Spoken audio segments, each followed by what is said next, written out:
Yaba murayana yabam Justejue mikunam Haselayad yanayayad Arzuwe mikunam Yaba murayana yabam Justejue mikunam Haselayad yanayayad Arzuwe mikunam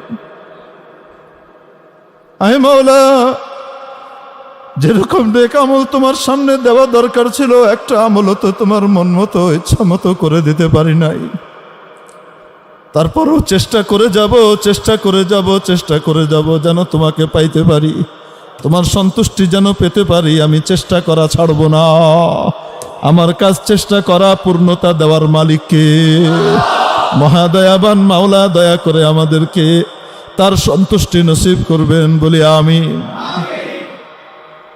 চেষ্টা তো করে যাও ঠিক কি ঠিক না না চেষ্টা ছেড়ে দিব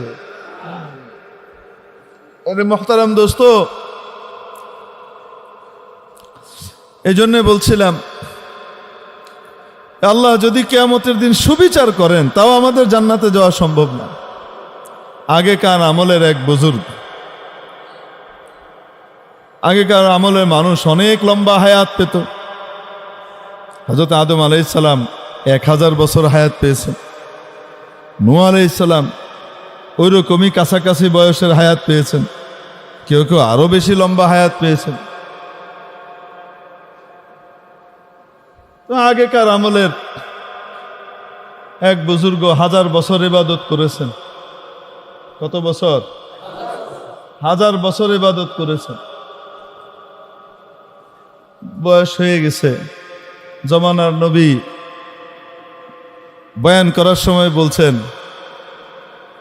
বয়সের তুলনায় নবী যিনি আছেন এখন উনি নবীন বহু আগের কথা উনি বয়ানের ভিতরে বলছেন আল্লাহর রহমত ছাড়া কেউ জান্নাতে যেতে পারবে শুধু ইবাদত দিয়ে যাওয়া সম্ভব না এখন এই বুজুর্গ মনে মনে কয় এটা কেমন কথা কইলো এত ইবাদত করছি আমার বুঝে ইবাদত দিয়ে আমি যাইতে পারবো না এটা কোনো কথা হইলো যাই হোক রাতের বেলায় ঘুমিয়েছেন তো স্বপ্নে দেখে হাসরের ময়দান কায়েম হয়ে গেছে কি কায়েম হয়েছে হাসরের ময়দান কায়েম হয়েছে এখন দেখে প্রচন্ড তাপে পিপাসায় সবাই অস্থির উনিও অস্থির পানির জন্য পাগল কিন্তু পানি পাওয়া যাইতেছে না হঠাৎ দেখে এক লোক হাতে 1 গ্লাস পানি নিয়ে কি করতেছে যাইতেছে কয় আমাকে একটু পানি দেন দাম দাও কয় দাম তো নাই কি দিয়ে দিব টাকা পয়সা তো নাই এখানে কয় এখানে তো চলবে নেক আমল তোমার কারেন্সি নেক আমল দাও কিনো কতটুক নেক আমল লাগবে বলেন নেক আমল কতটুক লাগবে 1 গ্লাসের দাম তো 1000 বছরের ইবাদত আধা গ্লাস 500 বছরের কয় আধা গ্লাস দেন সব দিয়ে দিলে যাবো কেমনে জান্নাতে আধা গ্লাস দেন আধা গ্লাস নিয়ে খাইছে খাওয়ার পরে পিপাসা আরো বাড়ছে পুরা পানি ঠিক মতো না গেলে পিপাসা কমে না বাড়ে কয় আধা গ্লাস দেন পিপাসা বেশি বেড়ে গেছে কারো 500 বছরের ইবাদত দেওয়া লাগবে দিয়ে দিছে আল্লাহর সামনে হাজির হয়েছে কি আনছো এ আল্লাহ নাই তো কিছু কি আশা করো আপনার রহমত আশা করি আল্লাহ কয় হ্যাঁ আমার রহমত ছাড়া কেউ জান্নাতে যাবে না দুনিয়াতে যে পানি খাইতেছি আল্লাহ তাআলা যদি এই পানিগুলার দাম ধরতেন পানিগুলার দাম দিতে পারবো কোনো কিছুর দাম ধরলে দিতে পারবো যার কাছে দুনিয়ার 1 পয়সা নাই তাকেও আল্লাহ তাআলা কোটি কোটি টাকার সম্পদ দিয়ে রাখছেন আপনারা হসপিটালে আছেন এই মিটফোর্ড হাসপাতাল বাংলাদেশের নামকরা সেরা হাসপাতালের ভিতরে একটা প্রাচীন হাসপাতালের মধ্যে বড় বড় অপারেশন হয় কিডনি প্রতিস্থাপন করতে গেলে কিডনি নষ্ট হয়ে গেছে একটা কিডনির দাম কয় লাখ টাকা কয় না কেন চোখ নষ্ট হয়ে গেছে চোখ দান করতেছে একজন ঠিক আছে আমার চোখটা নিয়ে দাও চোখটার দাম কত বলেন না কেন? আপনাকে 10 লাখ টাকা দিলে আপনি চোখ একটা দিয়ে দিবেন? যদি কয় 2 চোখ, 1 চোখে তো হবে না, সেট লাগবে, পুরা সেট লাগবে, 5 কোটি টাকা দিব, দিবেন 5 কোটি টাকা দিয়ে? দিব না। তাহলে এক একটা অঙ্গের দাম কত, শরীরের এক একটা জিনিসের দাম কত হিসাব করেন। যেগুলা স্পেয়ার দিয়ে দিছে আল্লাহ তাআলা, কিডনি তো 2টা দিয়ে দিছে, একটা থাকলে না গেলেও আরেকটা হইলেও চলে, কয় না কেন? যেটার কোনো স্পেয়ার পার্টস নাই, হার্ট দিয়ে দিছেন, কোনো স্পেয়ার কিছু নাই, বিক্রি করবেন হার্টটা? 50 কোটি টাকা দিয়ে হার্টটা বেচতে দিলে বেচবেন? তাহলে কত টাকা আল্লাহ মালিক বানায় থুয়ে দিছে ফাও। হসপিটালে যাদের অক্সিজেন দরকার পড়ে, একটা পর্যায়ে অক্সিজেন কিনা লাগে, কয় না কেন? এত ইউনিট এত টাকা, এত ঘন্টায় এত টাকা, আছে না নাই? ফ্রি অক্সিজেন ব্যবহার করতেছি, কোনোদিন আল্লাহ তাআলা ট্যাক্স বসাইছে? বসাই নাই। আর কত দয়া। তারপরে বেটাগিরি দেখাই, আল্লাহ আম করে জান্নাত দিব না, মানে পাইছেটা কি? বাপরে বাপটা কি? তবে হ্যাঁ, যদি শুকর আদায় করি, মাওলা যে নিয়ামত দিয়েছেন সেই নিয়ামতের শুকর আদায় করলে রব্বুল আলামিন বলেন লা আযীদান্নাকুম, অবশ্যই তোমার নিয়ামত বাড়িয়ে দিব। নিয়ামতের শুকর কাকে বলে? একটা হলো মৌখিক শুকর, আলহামদুলিল্লাহ, কৃতজ্ঞতা জানালাম মুখ দিয়ে। আরেকটা হলো কাজে কর্মে শুকর। কাজে কর্মে যদি কৃতজ্ঞতা বোধ প্রকাশ না হয়, শুধু মুখ দিয়ে প্রকাশ পেলে মাপ পাওয়া যাবে।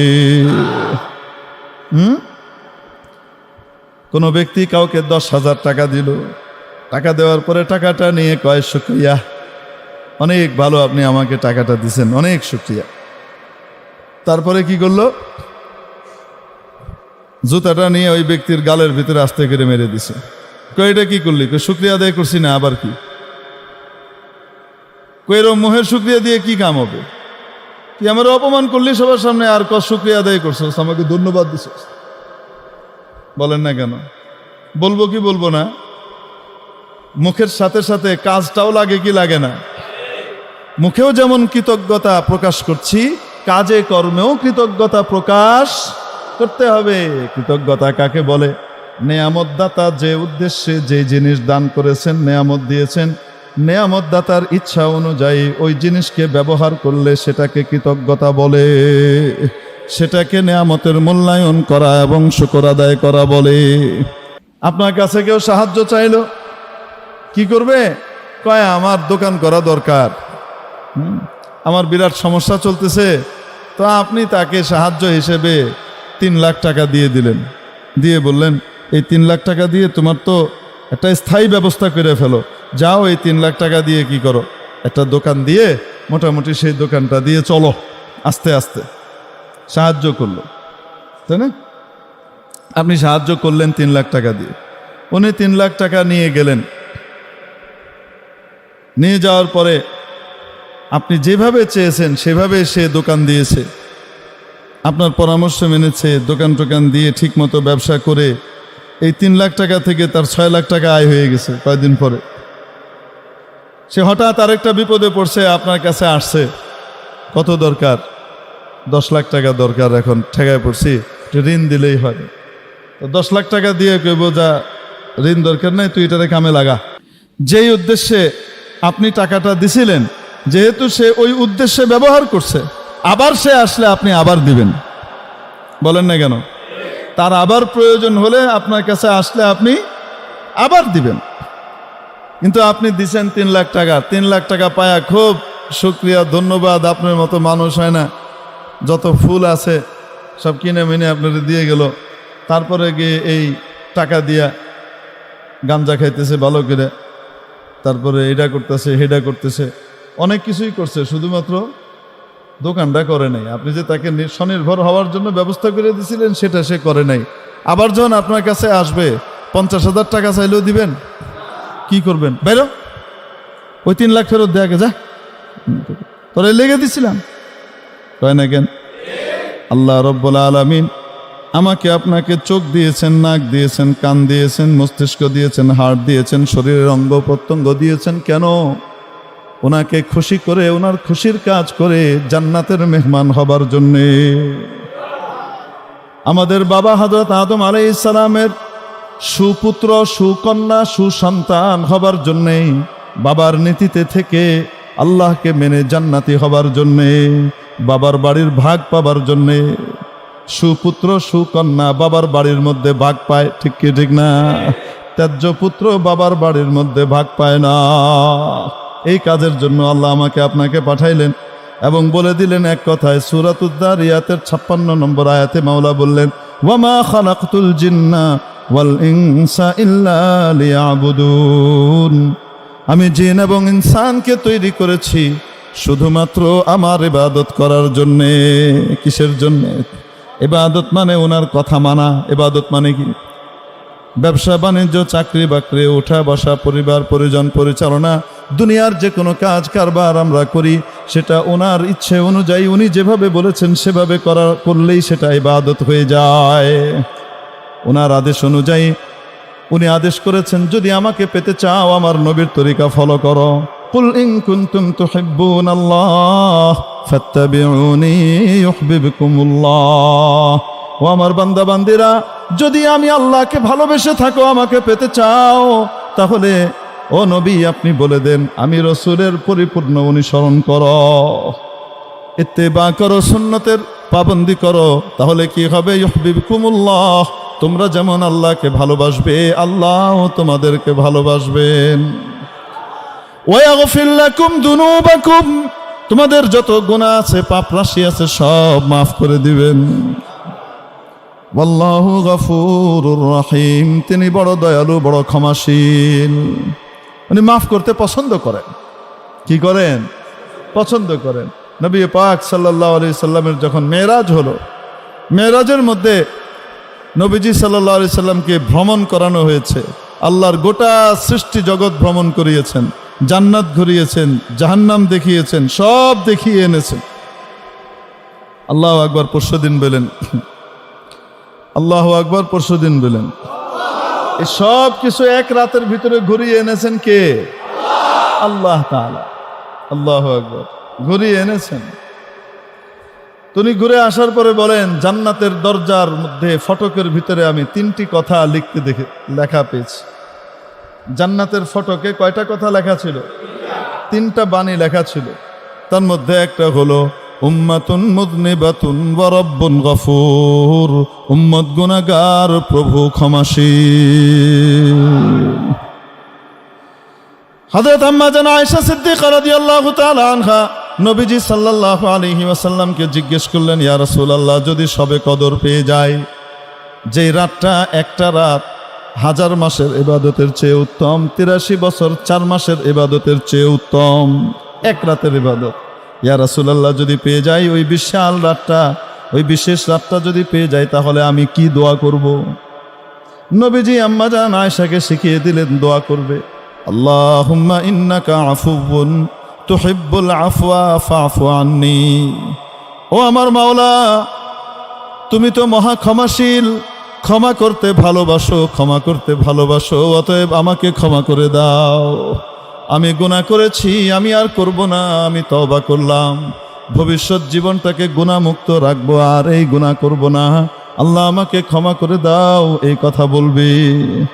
মাফ করতে ভালোবাসেন কিনা? বলেন না কেন? ভালোবাসেন কি বাসেন না? এখন বলেন দেখি, চোখ দিয়েছেন কে? কান দিয়েছেন কে? কেন? ওনার নাফরমানির গান বাজনা শোনার জন্যে। চোখ দিয়েছেন কেন? নাফরমানির কাজ করার জন্যে। যেগুলা দেখা নিষেধ সেগুলা দেখার জন্যে, ওগুলা তাকানোর জন্যে চোখ দিয়েছেন। আহা, মুখ দিয়েছেন কেন? ওনার বিরুদ্ধে কথা বলার জন্যে। মুখ দিয়েছেন কেন?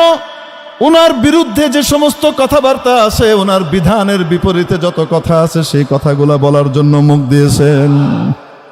মুখে খুব বলি আমি ইমানদার, মুখে বলি আলহামদুলিল্লাহ, আর আল্লাহর বিধানের বিরুদ্ধে অবস্থান নেই। মনে রাখতে হবে, এটা মুখে শুকরিয়া জানিয়ে জুতা মারার শামিল। ঠিক কি ঠিক না? তাহলে বলেন তো দেখি, একটা জিনিস এখন থেকে ঠিক করে নেই, আর যাই করি না কেন, কোনোদিন আল্লাহর বিধানের বিরুদ্ধে কোনো কথা বলবো না। আমি আমল করতে পারি আর না পারি, আমার মধ্যে দুর্বলতা থাক আর সাবল্য থাক, যাই থাক না কেন, আমি কখনো কখনো কখনো আল্লাহর বিধিবিধানের বিরুদ্ধে অবস্থান নিব না। কোনোদিন আল্লাহর বিধিবিধান বিরুদ্ধচারণকারীর সাথেও সঙ্গ দিব না। পারবো তো ইনশাআল্লাহ?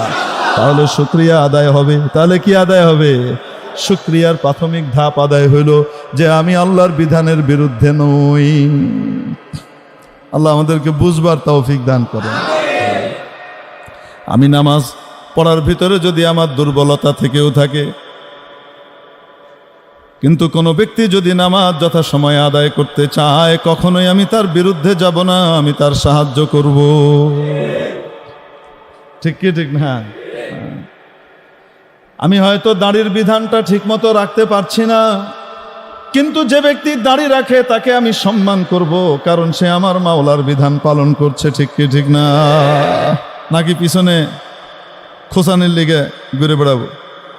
দাড়িওয়ালা করে কেমনে খোসানি যায়? হ্যাঁ, এরকম করবো নাকি? হ্যাঁ, আল্লাহ আমাদেরকে বাঁচার তৌফিক দান করেন। আল্লাহ কয় হুজুর দাড়ি রাখছে কিন্তু ঘুষ খায়। ঘুষ খাওয়াটা আলাদা অপরাধ, দাড়ি না রাখাটা আলাদা অপরাধ। ঠিক কি ঠিক না? দুইটা আলাদা আলাদা অপরাধ। হ্যাঁ, বেশি ভালো হতো যেমন দাড়ি না রাখার অপরাধটা পরিহার করে দাড়ি রেখে সওয়াবের কাজ করতেছে, ঘুষটাও যদি না খেত, ওই অপরাধটাও যদি বর্জন করত, তাহলে আরো ভালো হতো, সোনায় সোহাগা হতো। ঠিক কি ঠিক না? শয়তান যেন এসে আমাদেরকে এই বুদ্ধি না দেয়, এটা শয়তানের কুমন্ত্রণা। আরে হুজুর বহুত দেখছি দাড়ি আছে, মাথায় টুপি পরে, এই পরে, আর সমান তালে ঘুষ খায়, পয়সা ছাড়া কোনো কাম করে না, দেখছি। এর লেগে নামাজ পড়ি না। ওরে তো নামাজ কি দোষ করলো? কয় না কেন? হ্যাঁ,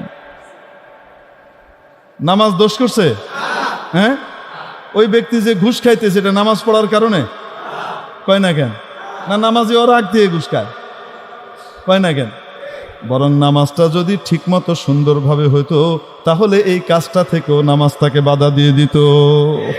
নামাজ দুর্বল, নামাজটা শক্তিশালী হয় নাই, এজন্য এই অপকর্মটা করে বেড়ায়।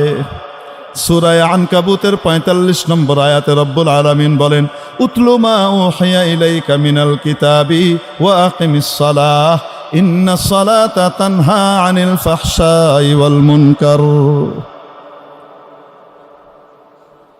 ও নবী, নামাজ কায়েম করেন। নিশ্চয় নামাজ মানুষকে অশ্লীল, নির্লজ্জ কাজ, লজ্জাস্কর কাজ এবং অন্যায় কাজ থেকে, অপরাধ থেকে বাধা দেয়। কি দেয়? গুনাহ থেকে বাধা দেয়, নির্লজ্জ কাজ থেকে বাধা দেয়। কে বাধা দেয়? আরে নামাজ বাধা দেয়। কি বাধা দেয়? যদি কেউ নামাজও আদায় করে কিন্তু ওইটাও অন্যায়ও ছাড়তেছে না, তাহলে বুঝতে হবে নামাজ দুর্বল, নামাজ শক্তিশালী হয় না। যেহেতু দুর্বল, নামাজ দিয়ে আর কি কাম? দুর্বল নামাজ পড়ে কি লাভ? বুঝেননি? একটা লাভ আছে, সেই লাভ হইল নামাজটা আদায় করার কারণে নামাজ না পড়লে যে উনার ডান্ডা খাইতে হইতো, ওইটার থেকে বাঁচছে। হয় না কেন? হ্যাঁ, তবে নামাজটাকে যদি সুন্দর করে ফেলতে পারতাম, তাহলে অন্যায় অপরাধ থেকেও বেঁচে যেতাম। এজন্য নামাজ সুন্দর করতে হবে কিনা? কোনো নামাজি ঘুষ খায়, কোনো নামাজি উল্টাপাল্টা করে, জমি দখল করে, জুলুম করে, তাই বলে আমি নামাজ পড়বো না? ও যে অন্যায় করে, এটা কি নামাজের কারণে করে? আরে কয় না কেন? বরং আপনি নজির দিয়ে দেখান যে আমি নামাজও পড়ি, অন্যায়ও করি না, আমার নামাজ শক্তিশালী। আল্লাহ তাআলা আমাদেরকে শক্তিশালী নামাজ অর্জন করবার তৌফিক